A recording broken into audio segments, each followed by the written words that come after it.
Hello 11th class, good morning बच्चों। मैं John ma'am बोल रही हूँ, आपकी ज्योग्राफी की मैम। एक बार फिर से मैं बच्चों आप सभी का ऑनलाइन क्लास में स्वागत करती हूँ। तो पिछले दिनों बच्चों हम लोग ज्योग्राफी की जो सेकेंड बुक है आपकी, भारत का जो भौतिक पर्यावरण, इससे हम लोग लेसन 3 पढ़ रहे थे, यानी अध्याय 3 अपवाह तंत्र ना। तो अपवाह तंत्र का हम लोगों ने पिछले दिनों भाग 2 पढ़ा था, ठीक है। और भाग 2 में हम लोगों ने जो हिमालय है ना, अपवाह तंत्र है, उसके बारे में पढ़ा था, है ना। तो कि हिमालय जो हमारी अपवाह तंत्र है वो कहाँ है और इस तंत्र की नदियों की क्या विशेषताएं हैं। और फिर उसके बाद हम लोगों ने देखा था हिमालय जो अपवाह तंत्र है उसका विकास के बारे में, कैसे उसका विकास हुआ। और उसके बाद हम लोगों ने हिमालय नदियों के बारे में पढ़ा था, ठीक है, जिसमें हम लोगों ने देखा था सिंधु तंत्र, गंगा का तंत्र और ब्रह्मपुत्र तंत्र। और इन तीनों में सबसे बड़ा तंत्र कौन सा था बच्चों? वो है गंगा का तंत्र, ठीक है। आज हम लोग पढ़ेंगे आपका दूसरा अपवाह तंत्र, भारत का जो दूसरा अपवाह तंत्र है, जिसको हम बोलते हैं प्रायद्वीपीय अपवाह तंत्र, ठीक। तो आज हम लोग प्रायद्वीपीय अपवाह तंत्र के बारे में पढ़ेंगे। साथ ही हम लोग देखेंगे बच्चों प्रायद्वीप अपवाह तंत्र का उद्विकास और उसके बाद प्रायद्वीप नदी तंत्र, यानी कौन कौन सी नदियाँ इस भाग में आती हैं। तो शुरू करते हैं बच्चों। सबसे पहला हेडिंग हमारा क्या है? प्रायद्वीपीय अपवाह तंत्र। तो थोड़ा सा इसके बारे में हम लोग देखते हैं कि है क्या प्रायद्वीप अपवाह तंत्र। तो प्रायद्वीपीय अपवाह तंत्र जो है बच्चों, वो हिमालय, यानी जो हिमालय से निकलने वाली नदियों का तंत्र है, उससे क्या है बच्चों, पुराना है ना। और इस प्रायद्वीपीय अपवाह तंत्र की कुछ खास विशेषताएं हैं।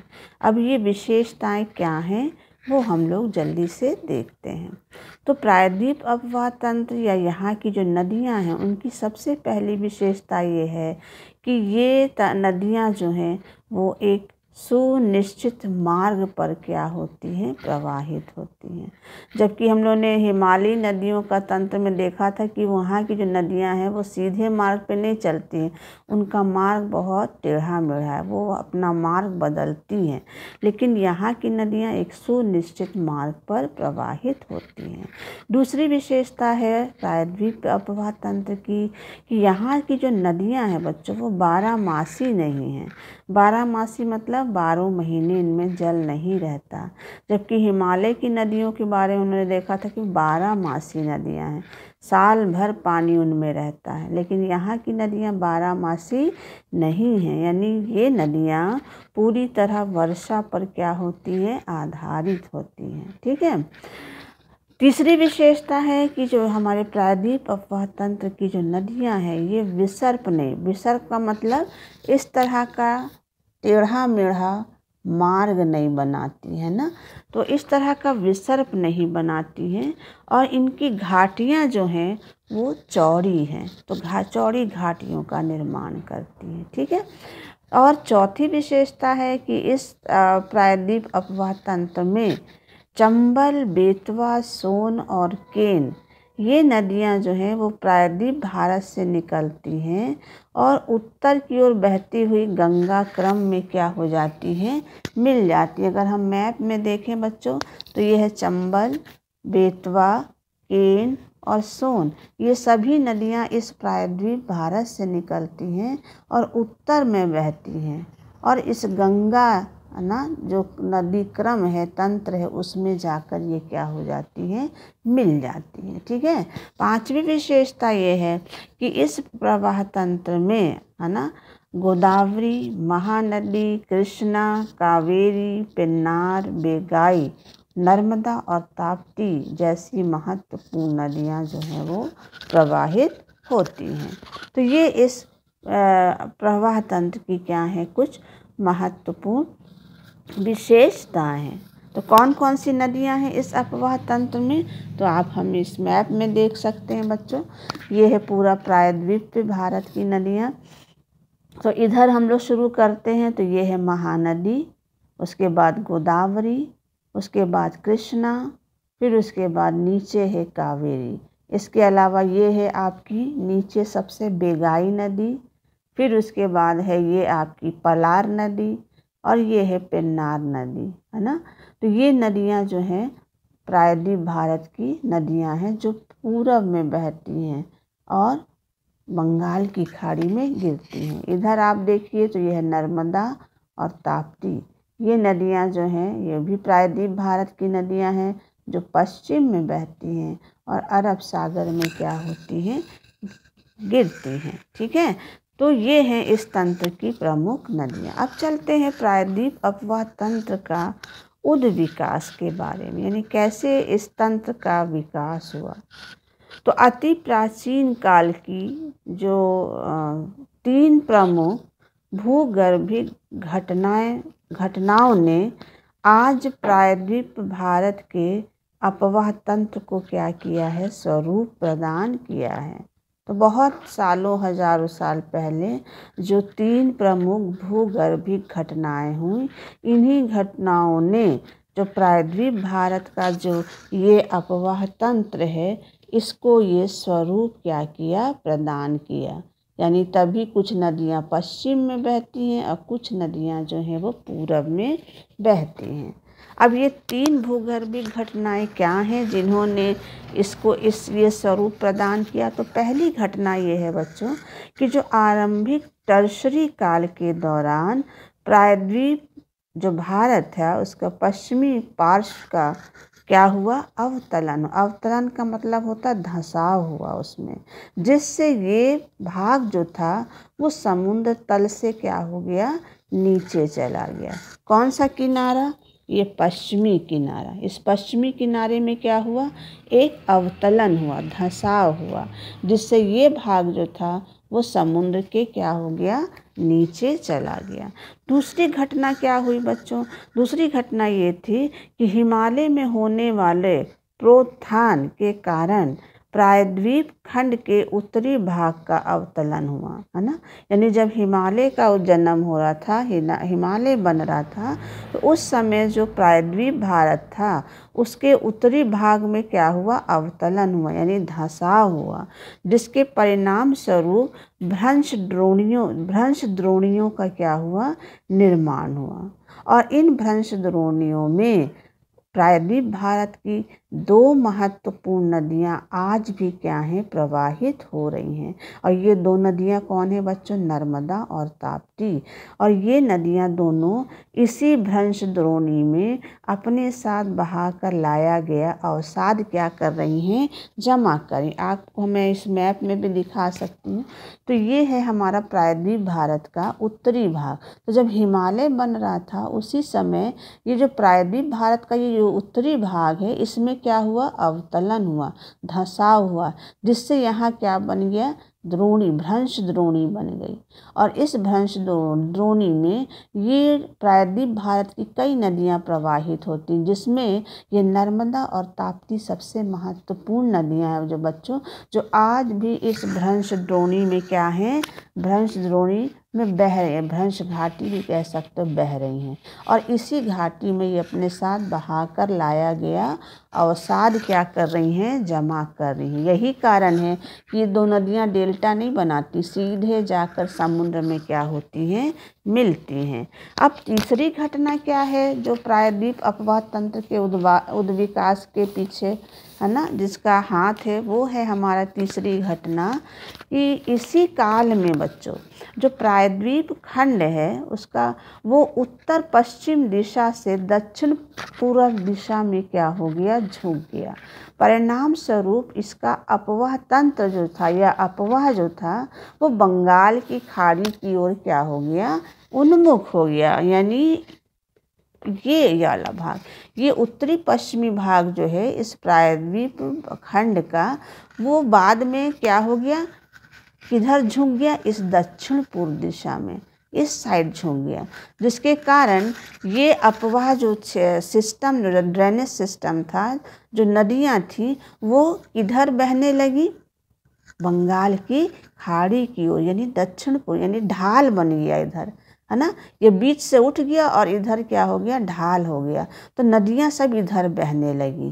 पहले ऐसा नहीं था, लेकिन जब यहाँ पे क्या हुआ बच्चों, ये भाग जो था वो आपका उत्तरी पश्चिमी भाग दक्षिण पूरब की ओर झुका, तो जो नदियाँ थी, जो अपवाह था, वो भी किधर झुक गया, बंगाल की खाड़ी की ओर। इसीलिए कुछ नदियाँ जो हैं वो अरब सागर में, और बाकी सारी नदियाँ जो हैं, जैसे महानदी गोदावरी, कृष्णा, कावेरी, ये सभी नदियाँ इधर दक्षिण पूरब में बहती हैं और बंगाल की खाड़ी में गिर जाती हैं। तो ये 3 बच्चों भूगर्भिक घटनाएं हैं जिन्होंने प्रायद्वीप अपवाह तंत्र का जो है ये स्वरूप जो है वो प्रदान किया। तो ये हम लोगों ने दूसरा हेडिंग देख लिया, प्रायद्वीप अपवाह तंत्र का उद्विकास। अब आता है तीसरा पॉइंट हमारा, क्या है बच्चों, प्रायद्वीपीय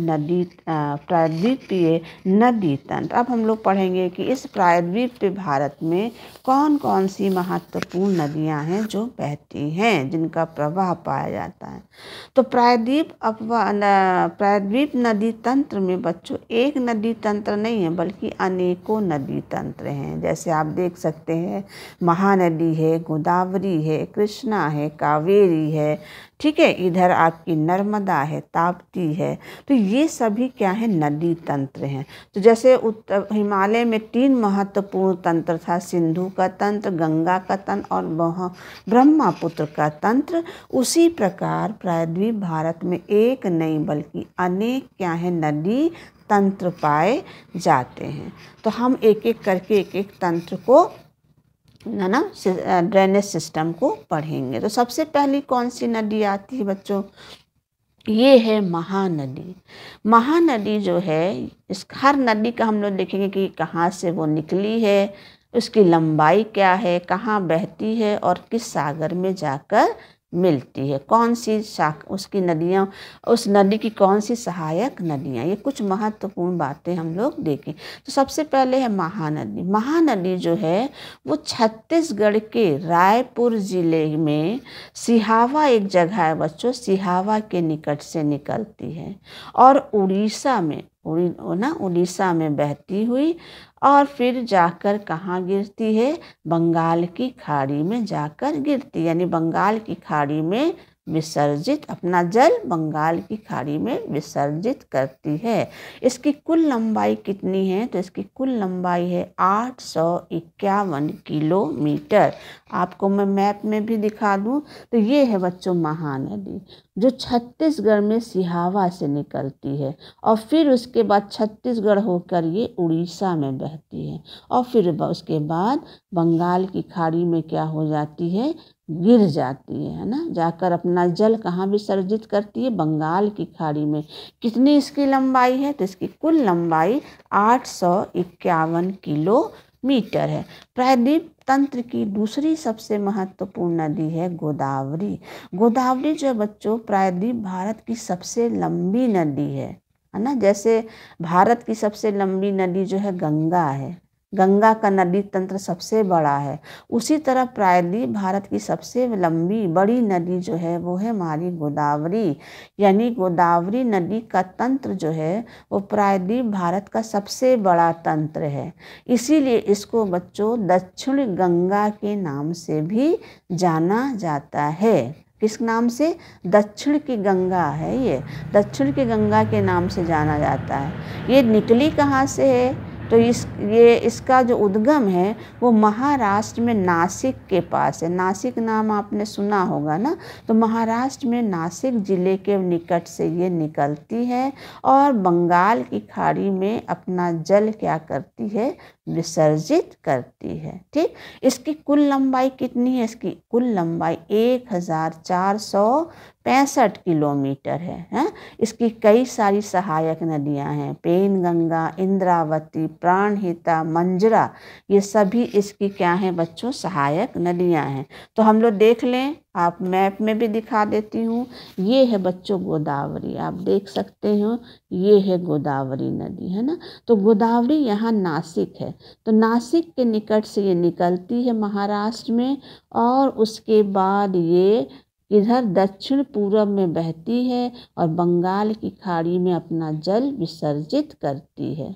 ठीक, इसको दक्षिण भारत की गंगा, दक्षिणी गंगा के नाम से भी जाना जाता है। देखिए इसकी सहायक नदियाँ इंद्रावती है, वेनगंगा है, पेनगंगा है, मंजरा है, ये सब इसकी क्या है बच्चों, सहायक नदियाँ हैं। तो सभी अपनी सहायक नदियों के साथ ये दक्षिण पूर्व में बहते हुए बंगाल की खाड़ी में अपना जल क्या करती है बच्चों, विसर्जित करती है। इसकी कुल लंबाई कितनी है, तो इसकी कुल लंबाई 1465 किलोमीटर है, 1465 किलोमीटर। तीसरी नदी तंत्र कौन सा है प्रायद्वीप भारत का, वो है कृष्णा नदी।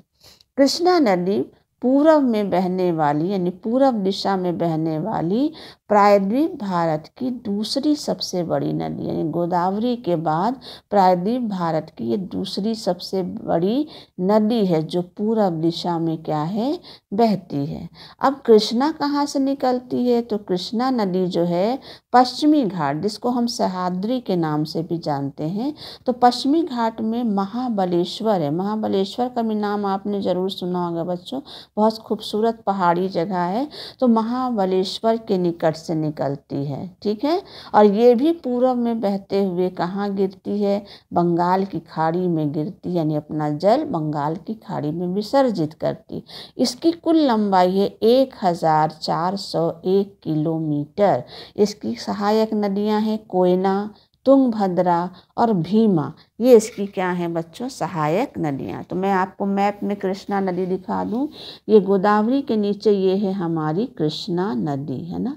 तो कृष्णा नदी कहाँ निकली है, ये पश्चिमी घाट में महाबलेश्वर के निकट से निकलती है, ठीक। और उसके बाद पूरब में दक्षिण पूरब बहते हुए बंगाल की खाड़ी में क्या करती है, अपना जल विसर्जित करती है। इसकी सहायक नदियां हैं, इधर आप देख सकते हैं ये भीमा नदी, तुंगभद्रा नदी, है ना, ये इसकी क्या है, सहायक नदियां हैं। तो तुंगभद्रा, भीमा, कोयना इसकी क्या है बच्चों, सहायक नदियां। इसकी कुल लंबाई कितनी है, तो इसकी कुल लंबाई है 1401 किलोमीटर। और गोदावरी के बाद ये प्रायद्वीप भारत की दूसरी सबसे बड़ी नदी है। अब आता है चौथी नदी, कावेरी नदी।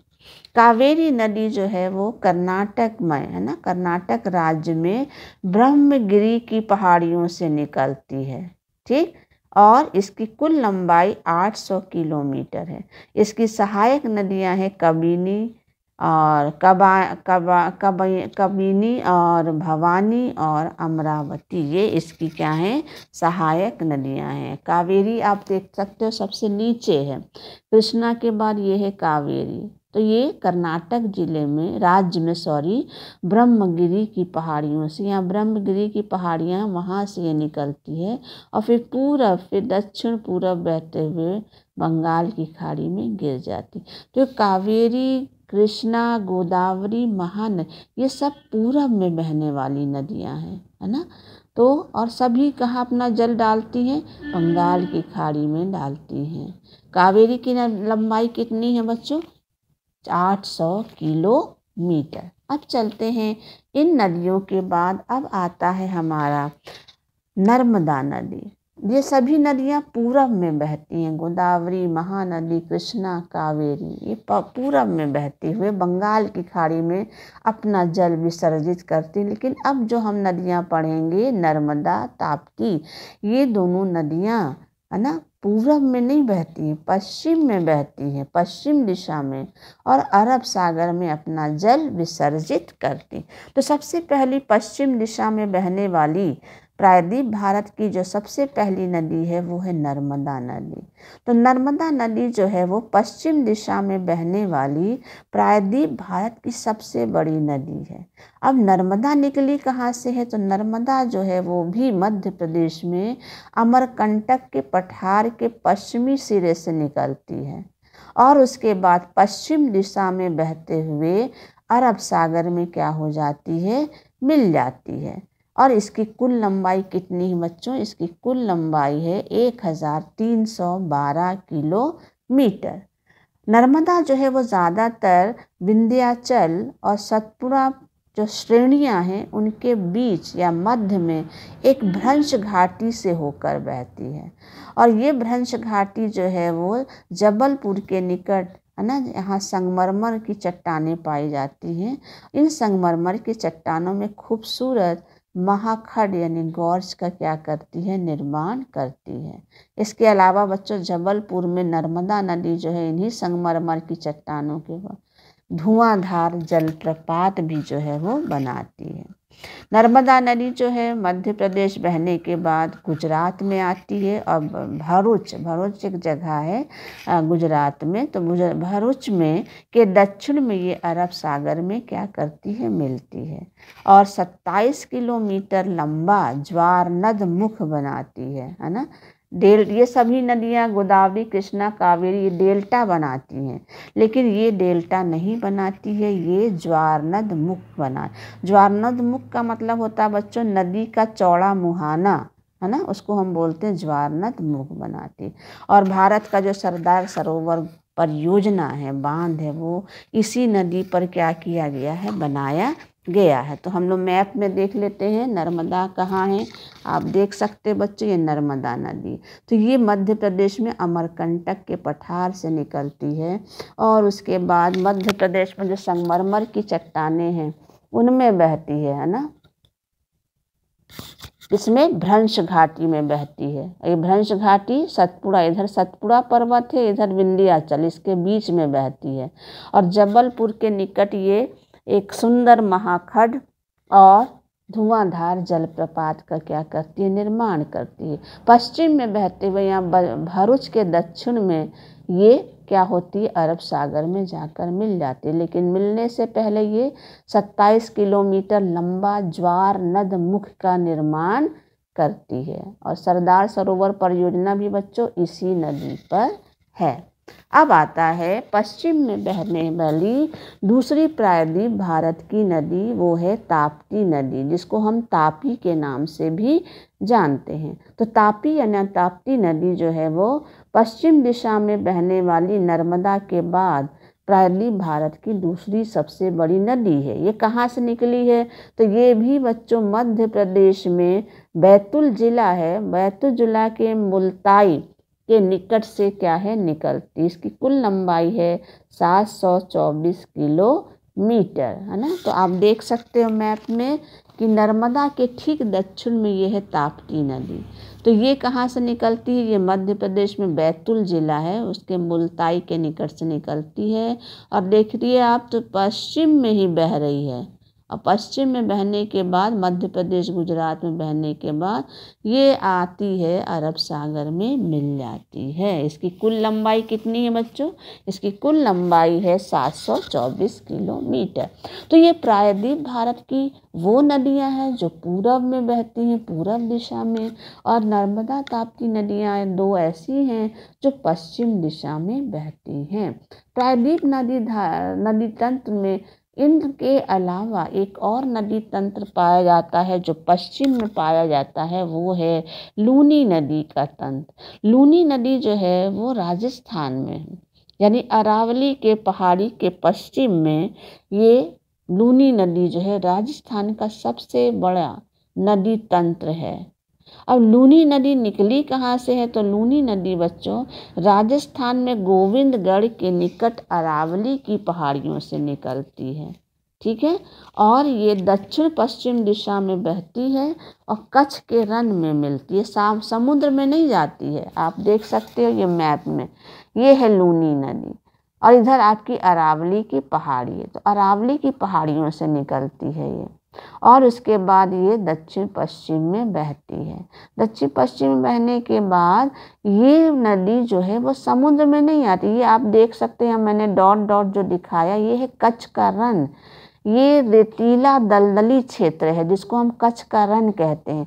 तो ये नदी समुद्र में ना जाकर इस कच्छ के रण में यानी इस रेतीली और दलदली क्षेत्र में जाकर क्या हो जाती है, मिल जाती है। और जो लूनी नदी का तंत्र है यानी ये नदी तंत्र जो है वो पूरी तरह से अल्पकालिक है। अल्पकालिक का मतलब मौसमी तंत्र है, यानी बारिश के दिनों में नदियों में पानी रहता है लूनी में और उसकी सब छोटी सहायक नदियाँ छोटी बड़ी, लेकिन गर्मियों में ये सूख जाती है। इसलिए ये नदी तंत्र जो है पूरी तरह अल्पकालिक यानी मौसमी है। तो ये हो गया बच्चों हमारा प्रायद्वीप भारत का अपवाह तंत्र। तो आज के लिए इतना ही, नेक्स्ट वीडियो में हम लोग बाकी का पढ़ेंगे। ठीक, थैंक यू बच्चों।